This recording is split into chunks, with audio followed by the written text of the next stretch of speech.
The test is in 4-part, Part 1, Part 2, Part 3, and Part 4. Now look at Part 1. Part 1. IELTS practice. Questions 1 to 6. You will hear a telephone conversation about studying abroad. You should answer the questions as you listen because you will not hear the recording a second time. First, you have some time to look at questions 1 to 6.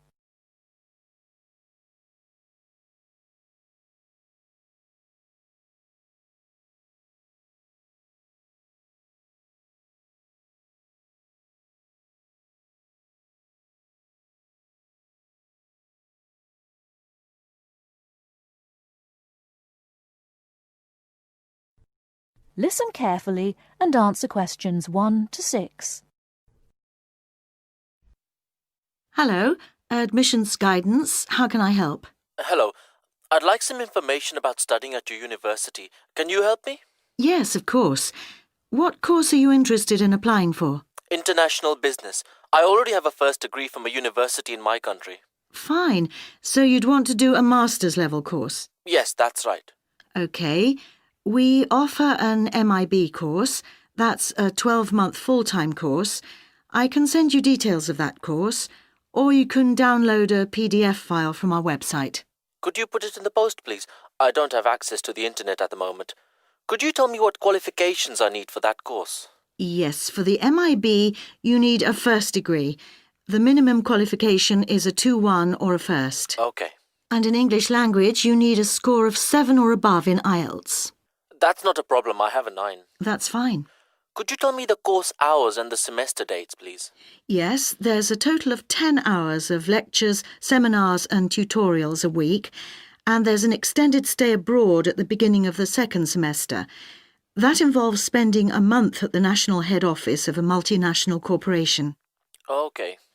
And the semester dates are... just a moment... OK, the first semester starts on the 27th of September and ends on the 22nd of January, and the second semester runs from the 7th of February to the 27th of May. Can you tell me a bit more about the actual course content? Well, I don't know much about the course personally. I'm an admissions officer, but I can read the course description for you if you like. If you need to know more about the academic side, you'll need to speak to the course tutor. Thanks. I'd be very grateful if you could tell me as much as possible now. I'll just read the main points. It involves the advanced study of international organisations, their management and their changing external context.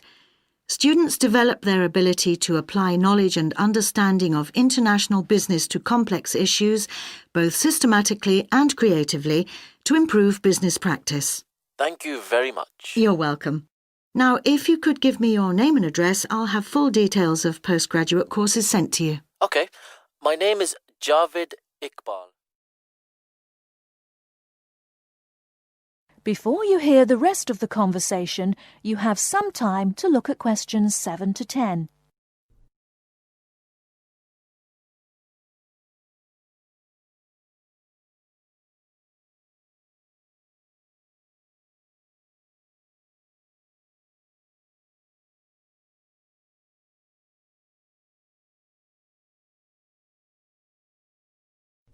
Now listen and answer questions 7 to 10. Okay. My name is Javed Iqbal. That's JAVED-IQBAL.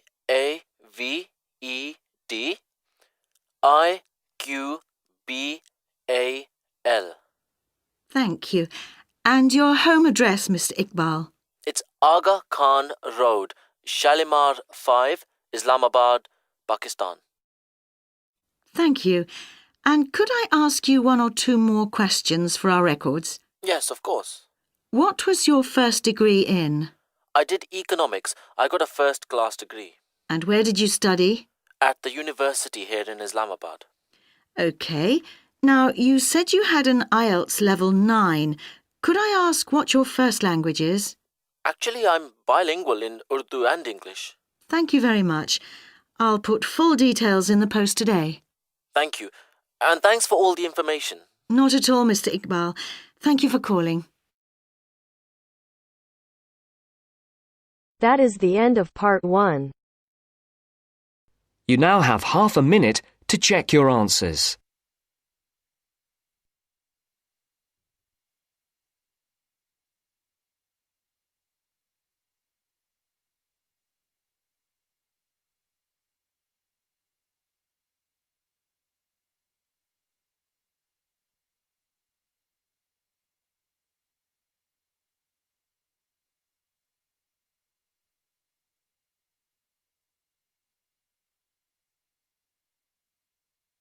Now turns to part 2. Part 2. You'll hear 2 university students discussing a social science lecture they attended. First, look at questions 11 to 14.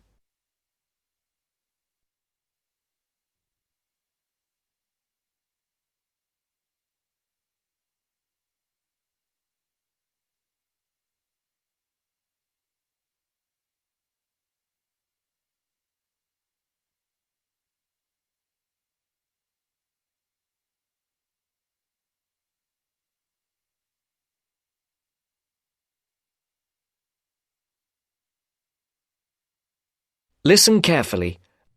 Did you go to the first social science lecture yesterday? Yeah. Didn't you see me there? No. I was trying so hard to understand the lecturer. What didn't you understand? A lot of it, really. For example, he said we needed to study history as part of the course, but I didn't get why. You probably missed it. He said early on that we need to learn from our past mistakes. Right. But he also said we need to put ourselves in the place of our ancestors. Why is that? I think the point is that it's not enough to know how they lived and what they did. We need to know what they thought. I see. And I've written transferable skills in my notes next, but I have no idea what that means. If you study social science, you learn skills that you can use in a job. Oh, right. Is that all? Okay, but why is that? The point he made was that in studying social science, you use a flexible and adaptable approach to learning. Before the broadcast continues, look at questions 15 to 20.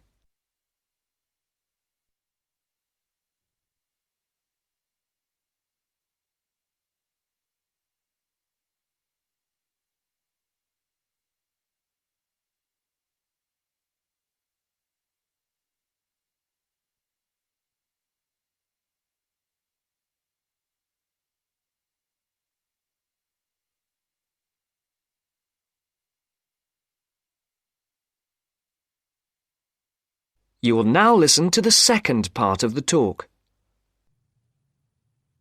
He also kept mentioning all the other subjects we will need to study as part of the course. I didn't write them all down, did you? Some of them. I think I can make sense of my notes. The first one was anthropology, which he said would cover prehistory and archaeology as well. Okay. Then there's economics. I wrote down that this was not meant to mean that we will spend all our time looking at economic theory, but more that we need to see how humans behave. That's good. I don't think I could handle economic theory. He said something about education too, didn't he? Yeah. He said we'll be looking at how cultural information is handed down from one generation to the next through teaching children. He said we'd be focusing on geography too, but I can't really remember which aspects. Can you? I noted it down, I think. Here we are, yes, particularly in relation to urban planning. It's law that I got confused about. I didn't understand why he linked that to economics. I think he meant that laws affect the way wealth is distributed. That makes sense. Now, what are the science wars? Okay, I did get that. The science wars are about how social science collects information.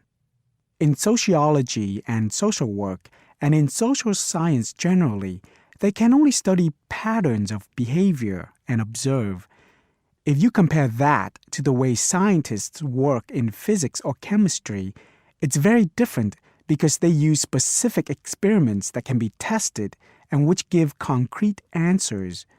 Social studies is often accused of being unscientific. That's all. Okay. But it still looks like a good course, doesn't it? You don't have any regrets, do you? None at all. I'm looking forward to it. That is the end of part 2. You now have half a minute to check your answers.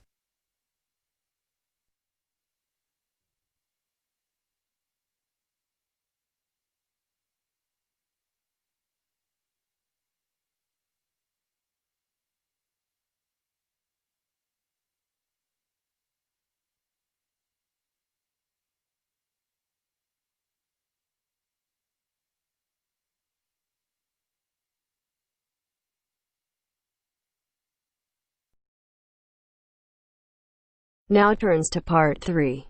Part 3. You will hear two students, Ramil and Kirsten, discussing presenting a paper at an architecture conference. You now have 30 seconds to read questions 21 to 28.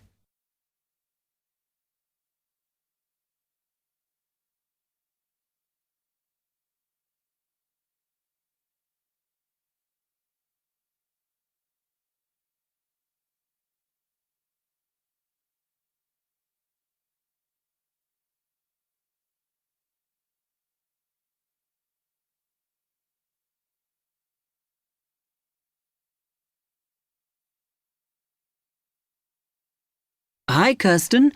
Have you heard about that architecture conference in Oxford at the end of the year? Yeah, I saw the leaflet on the notice board.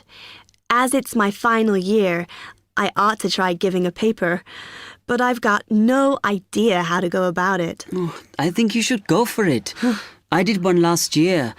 It's quite straightforward. First of all, you need to see what the conference themes are. You know, what topics they are covering. You can do that by looking it up on the website. You need to submit a paper that falls into one of the categories they give you. Oh, that may give me some ideas. Then, while you're doing that, you should also have a look at the information on how to submit your paper. The rules, if you like, such as the length. It's important you follow those. I see. And then I suppose the next stage is to start writing it up. I'd like to use it as an opportunity to propose some future work, but I understand it must be based on current work. Still, there's plenty to choose from. It makes sense to do something that I'm more familiar with. Yes, and the other thing is, when you've written it up, then go back and look at your data carefully and make certain that you've presented it in a format that is standard for your subject. Remember, people have to absorb information very quickly while they're listening. Don't make it too complicated. Okay, well, I reckon that'll take me about a month to get that sorted. Then the next thing I have to do, I guess, before I send it off to the conference organizer, is give the whole thing to the events officer so that he can look through it and see if it all makes sense and is okay. Yeah. Remember to warn him that it's en route so he can fit it into his schedule. Oh. Then you're done, really. All you have to do after that is to go through it and sort out any changes you need to make. Then finally, you can submit it. You can do that online. Phew, good. Then I just wait to hear, I suppose. How long does that take? It depends, but usually about 6 weeks. Oh. When you hear if your paper has been accepted, then at that stage, it's worth giving them a list of any technical things you need when you actually give the talk. A screen or video players or that sort of thing. Okay, but that's a long way off. And I know that if my paper is accepted, then at that stage, I have to give them a short text about myself and my academic background so that they can put it in the brochure. Famous at last. Yeah. You now have 15 seconds to read questions 29 to 30.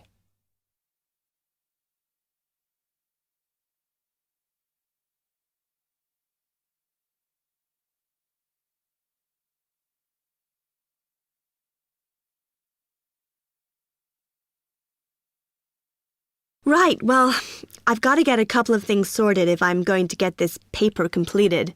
Have you got enough data? Possibly. I'd like to reinforce some of it, though, so I thought I'd send out some more questionnaires.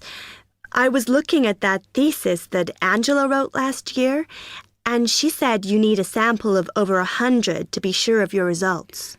I think some of this year's postgraduates are doing some of the same stuff as you on buildings. Why don't you talk to them? I'll end up getting confused. It would be more useful for me to actually go out to that site by the rail bridge to see how they're building the new factory. Oh. I managed to get hold of Professor Barnett at London University, and he said I should go out and take pictures. I'm pretty busy, but I'll have to make time. Anyway, what about you? What are your plans?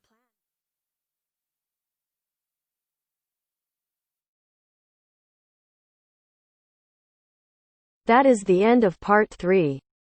You now have half a minute to check your answers.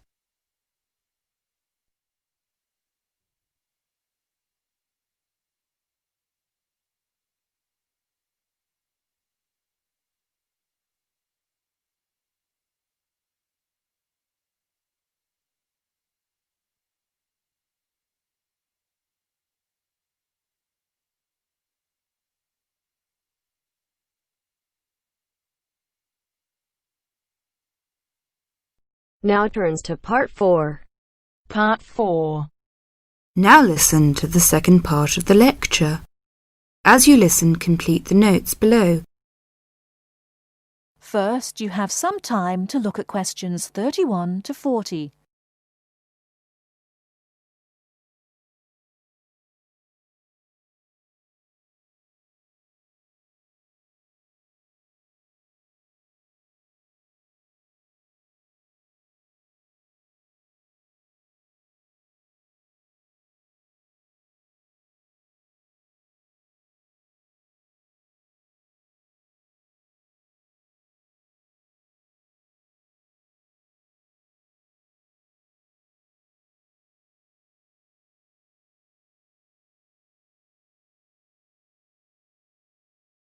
Now listen carefully and answer questions 31 to 40. Many typically American characteristics, individualism, self-reliance, informality, punctuality, and directness, are a result of those values mentioned earlier. Other national traits could also be identified, however. 1. Americans cooperate. Although often competitive, Americans also have a good sense of teamwork and cooperate with others to achieve a goal. 2. Americans are friendly, but in their own way. In general, friendships among Americans tend to be shorter and more casual than friendships among people from other cultures. This has something to do with American mobility and the fact that Americans do not like to be dependent on other people. Americans also tend to compartmentalize friendships, having friends at work, family friends, friends on the softball team, etc. 3. Americans ask a lot of questions, some of which may to you seem pointless, uninformed, or elementary.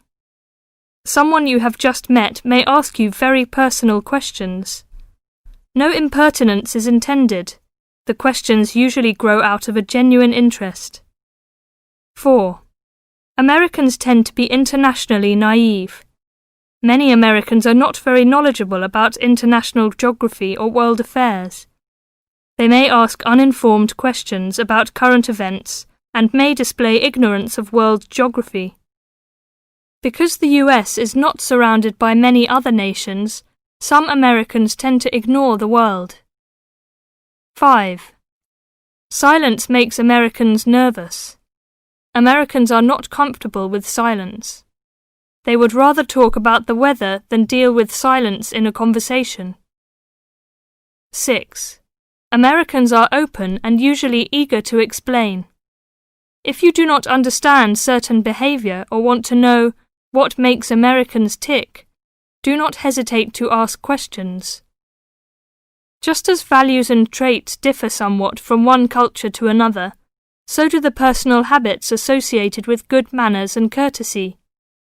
While very often there does not seem to be any particular reason why a particular way of doing something is considered good manners, observing these cultural rules will make Americans more comfortable with you, and therefore you with them. It is, of course, impossible to cover all the possibilities here. If you are unsure in a situation, just ask. Americans like to be helpful. 1. Queuing up or lining up is essential. Courtesy requires that you do not push from behind, stand next to the person being helped, or cut into a line. If you should accidentally bump someone, you should say, "Excuse me." 2. Americans blow their noses into a tissue. Spitting, clearing phlegm, or sniffing as from a cold are considered rude. 3. It is considered poor manners to slurp, chew noisily, or open your mouth while chewing. 4. Questions are seen as a good way of getting acquainted, but questions about a person's age, financial affairs, cost of clothing or personal belongings, religious affiliations and sex life are considered too personal for questioning, except between very close friends. 5. Men generally do not hold hands or link arms in public with other men. This is somewhat more acceptable between women and quite common between men and women. Now, a few words about personal safety. Unfortunately, in the US one must be aware of crimes. It is wise to be especially careful until you are familiar with the community in which you live. Remember that good judgment and common sense can significantly reduce chances of having an unpleasant and perhaps harmful experience. Basic safety rules include the following. 1. Do not walk alone at night. 2. When you leave your room, apartment, or automobile, make sure that all doors are locked and all windows are secured. 3. Do not carry too much cash or wear jewelry of great value. 4. Never accept a ride from a stranger. Do not hitchhike and do not pick up hitchhikers. 5. Be careful of purses and wallets, especially in crowded metropolitan areas, where there may be purse snatchers and pickpockets. 6. If a robber threatens you, at home or on the street, try not to resist unless you feel that your life is in danger and you must fight or run away. Give up your valuables as calmly as you can, and observe as much as possible about the robber to tell the police when you report the crime. A final note. Keep an open mind. Don't judge what you see as right or wrong, but make it a challenge to try to understand the variety of American behaviors which you may observe. You certainly do not have to participate in something you disagree with, but you can try to understand it. This will help you build an attitude of intelligent and liberated respect for cultures, both your own and others. That is the end of part 4. You now have half a minute to check your answers.